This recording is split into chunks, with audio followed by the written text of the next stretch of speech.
تشيز كيك اوريو طعمها تحفة واحلى من الجاهزة بكتير. ومش هدخلها فرن ولا حاجة. انا أمنية اشرف. لو عجبكم الفيديو ما تنسوش تشتركوا في القناة، تعملوا لي فولو لايك شير، ويلا بينا. اول حاجة هبدأ اشيل الكريمة اللي في الاوريو، بقسمها نصين كده وبعدين بشيل الكريمة بالسكينة، واستخدمت 30 قطعة من الاوريو.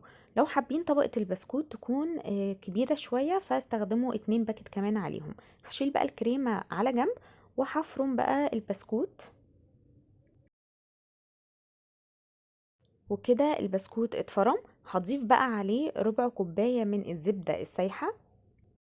نسيح بس الزبدة ما نخليهاش تغلي.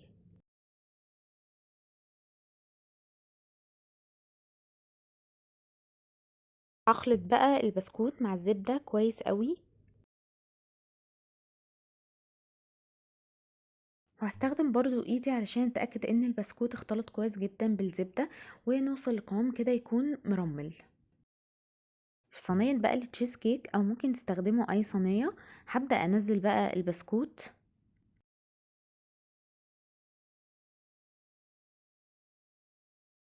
وهوزعه بقى كويس كده واحاول اخليه سوا واحد، وهستخدم برضو الاسباتيلا علشان يعني تخليها سوا واحد. وهضغط كده بالراحة. هدخلها بقى التلاجة قبل ما اجهز الطبق الكريمي. في حاجة غويطة بقى هنزل كوباية من كريمة الخفق.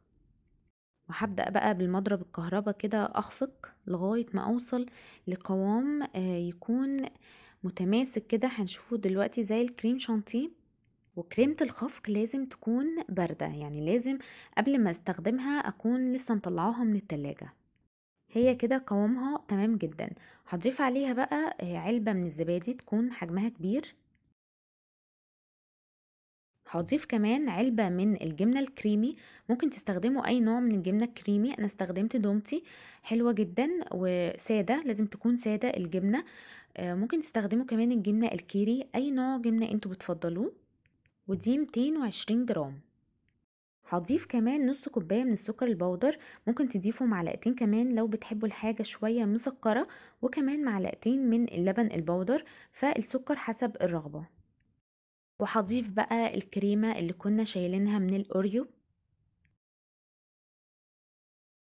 وهخلط بقى المكونات دي كلها مع بعض.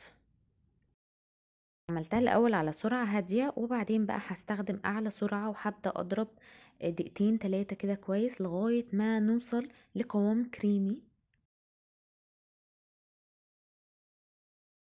بس هي كده تمام. بصوا قوامها بقى تقيل وكريمي وجميلة جدا.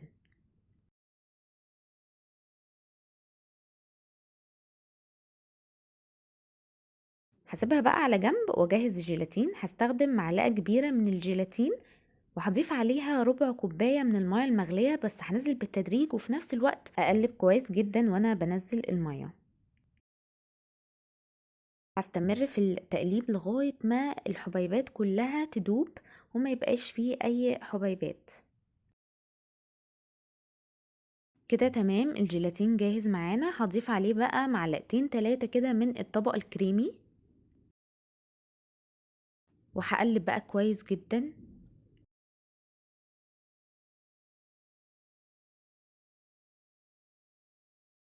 وبعدين هضيفها بقى على الكمية كلها، وهخلط كويس جدا علشان الجيلاتين يبقى دخل في الكمية كلها.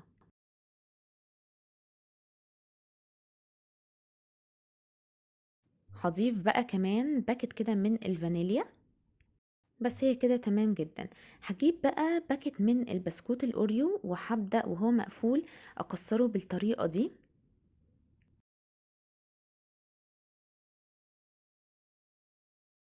وهضيفه بقى على الطبقة الكريمي، وهقلب بقى كويس كده بالسباتولا.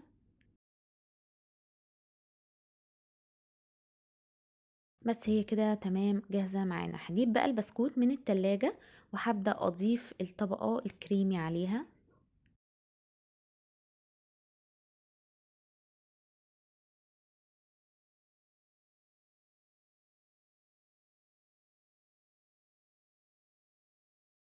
بحاول اسويها كده وهدخلها بقى التلاجة ما تقلش عن 3 ساعات.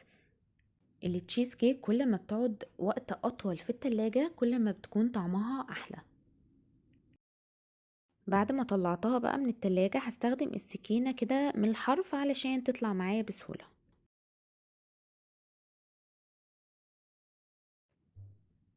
هضيف لها كده شوية من صوص الشوكولات، ممكن تستخدموا اي صوص تاني او تزينوها باي طريقة انتوا حابينها. فرمت شوية كده من البسكوت وهبدأ احط بالطريقة دي على الطرف. بجد جربوها، تحفة قوي، هتحبوها جدا. قولوا لي ايه رأيكم، والف هنا.